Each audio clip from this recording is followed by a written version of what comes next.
Pada saat kami melaksanakan olah TKP, di TKP kami menemukan seseorang yang sudah tergeletak dengan berlumuran darah, ya, baru separuh tangga, kemudian melihat saudara J keluar dari kamar tersebut menanyakan ada apa, bukan dijawab tapi dilakukan dengan penembakan. Pada saat itu tembakan yang dikeluarkan atau dilakukan oleh saudara J tidak mengenai saudara RE, hanya mengenai tembok, sehingga saudara RE berlindung di balik tangga yang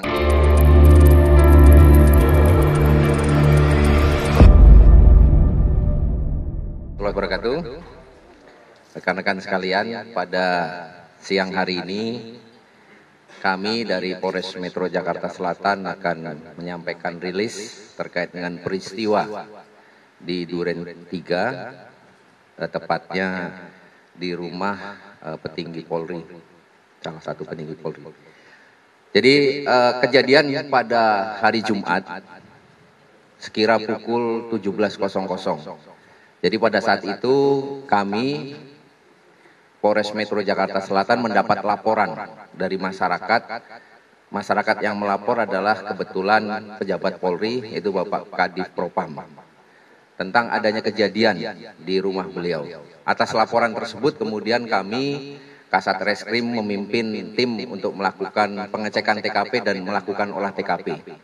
Setelah itu prosedur biasa, kami dilaporin oleh Kasat Reskrim dan kemudian kami juga melakukan pengecekan ke TKP dan memimpin mengawasi para penyidik melakukan olah TKP di sana. Jadi prosedur ini memang sama normal seperti peristiwa lain, bukan karena Pak Kadif Propam yang melapor, tapi semua masyarakat kita anggap sama, ada asas equality before the law.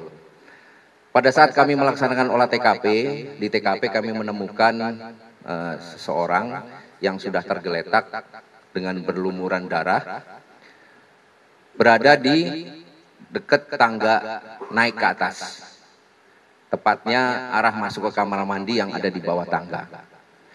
Dari situ kemudian kami prosedural melakukan menghubungi tim Inavis, kemudian tim Inavis dan identifikasi datang dan melakukan olah TKP bersama. Dan kemudian kami juga menghubungi Palang Hitam untuk nantinya membawa jenazah tersebut ke rumah sakit untuk dilakukan otopsi.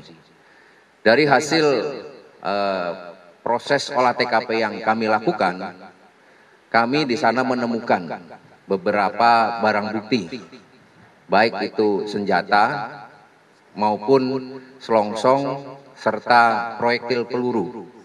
Dari apa yang kami lakukan, maka kami melihat bahwa di tempat tersebut diduga terjadi peristiwa pidana, sehingga kemudian kami melakukan proses olah TKP secara teliti, di mana kami melihat bahwa proses ini dari saksi yang pertama kali melihat peristiwa tersebut, saksi R yang sudah kami lakukan pemeriksaan saat ini, melihat bahwa pada saat itu Brigadir J itu melakukan penembakan terlebih dahulu ke arah Barada RE.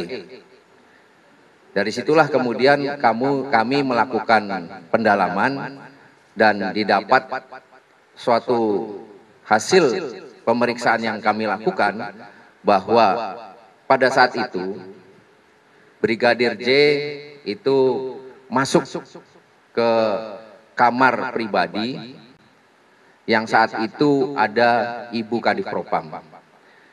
Perlu rekan-rekan ketahui bahwa rumah tersebut adalah rumah singgah. Jadi selama pandemi, rumah tersebut dipakai oleh keluarga tersebut untuk melakukan isolasi mandiri apabila ada anggota keluarganya yang baru saja pulang dari luar kota, melakukan tes PCR, kemudian sambil menunggu hasil PCR keluar, maka akan melakukan isolasi di rumah tersebut. Sehingga rumah tersebut adalah rumah persinggahan. Sebenarnya rumah aslinya sendiri kurang lebih 1 kilometer dari rumah tersebut. Setelah berada di kamar sambil menunggu karena lelah mungkin pulang dari luar kota, ibu sempat tertidur. Nah, pada saat itu tidak diketahui oleh orang lain, tiba-tiba Brigadir J masuk dan kemudian melakukan pelecehan terhadap ibu.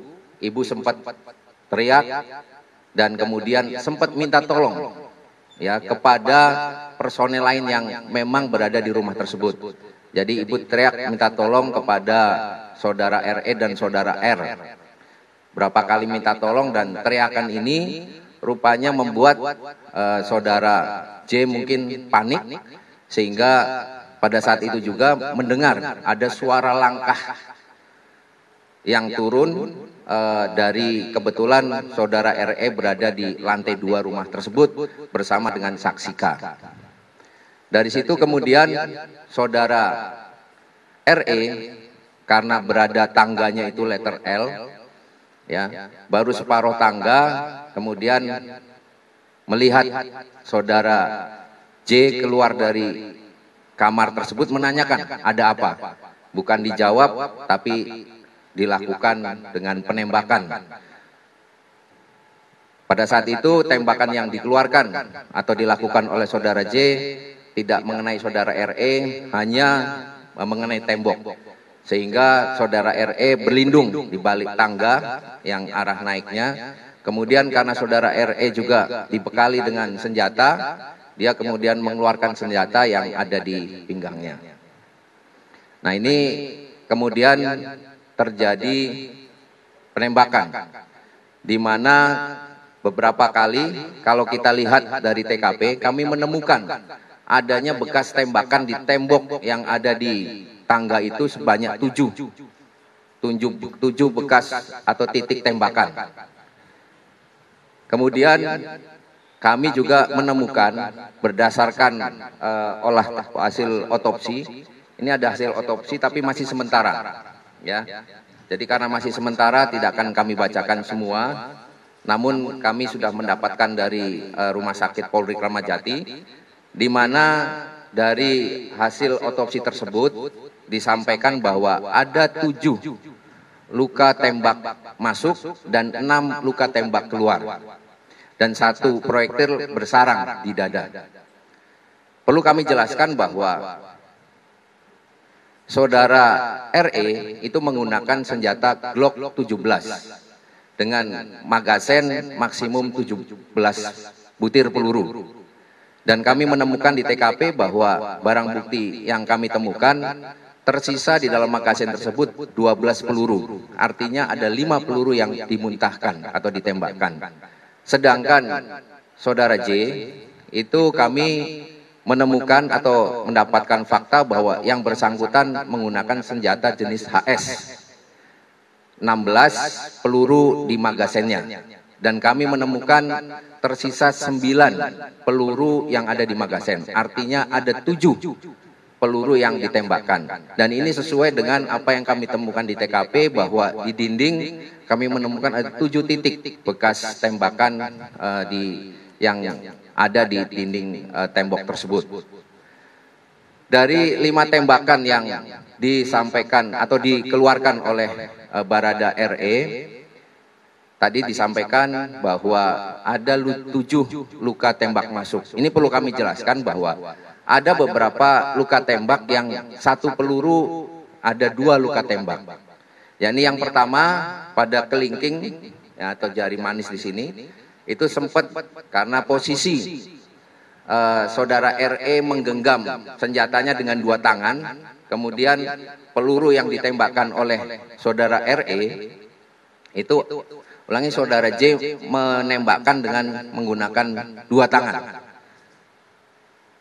Peluru yang ditembakkan oleh saudara RE itu mengenai kelingking dan tembus sampai ke badannya, sehingga itu dihitung 2. Kemudian ada juga peluru yang mengenai lengan sebelah dalam juga tembus ke tubuhnya, jadi itu dihitung 2. Begitu pula ada 7 tembak keluar, itu juga sama dihitung dari 6 tembak keluar karena 1 bersarang, jadi yang dari kelingking tadi satu masuk dihitung satu lagi keluar. Kemudian yang di telapak sini pergelangan juga satu masuk dihitung satu keluar. Itu rekoset yang itu meninggalkan luka mungkin seperti sayatan.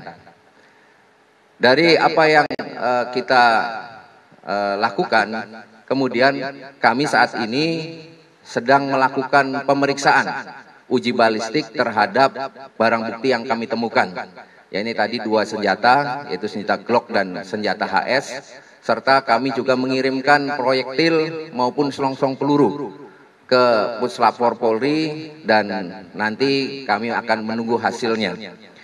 Selain itu juga kami masih menunggu hasil otopsi yang akan dikeluarkan secara resmi oleh Rumah Sakit Polri Kramat Jati terhadap jenazah yang dilakukan otopsi di Rumah Sakit Kramat Jati tersebut.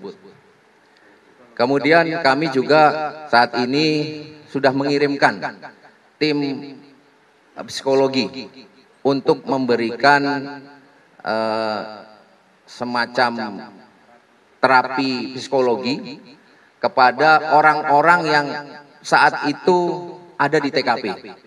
Jadi orang-orang yang ada saat itu di TKP selain Barada RE juga ada saksi lain, yakni saksi R dan saksi K, serta juga Ibu Kepala Divisi Propam Polri. Itu juga kita lakukan pembinaan secara psikologi karena kita tahu bahwa saat itu banyak juga peluru yang ditembakkan di sana, kurang lebih berarti 5 tambah 7 ada 12 peluru. Proses penyelidikan maupun penyidikan yang saat ini kami lakukan masih terus berlangsung. Kami saat ini sudah menyelesaikan pemeriksaan terhadap 4 saksi. Dan 2 lagi saksi sedang proses kami lakukan permintaan keterangan saat ini. Kami belum berani menyampaikan itu selesai sebelum yang bersangkutan menandatangani berita acara pemeriksaan. Jadi proses masih berlangsung terhadap 2 saksi. Kemudian kami juga nantinya setelah hasil lapor maupun hasil otopsi keluar, tentunya kita akan meminta keterangan ahli, yakni ahli forensik dari dokter forensik maupun dari laboratorium forensik, guna mendukung fakta-fakta yang kami temukan di TKP.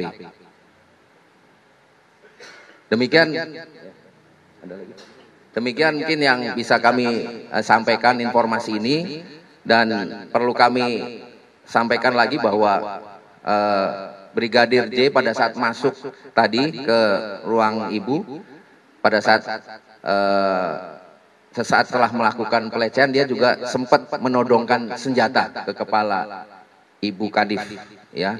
Jadi pada saat ibu tertidur terbangun kaget, kemudian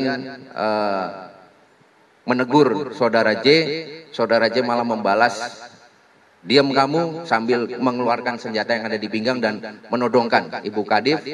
Kemudian Ibu Kadif teriak minta tolong, dan disitulah saudara J sempat panik, apalagi mendengar ada suara langkah orang berlari yang mendekat ke arah suara permintaan tolong tersebut.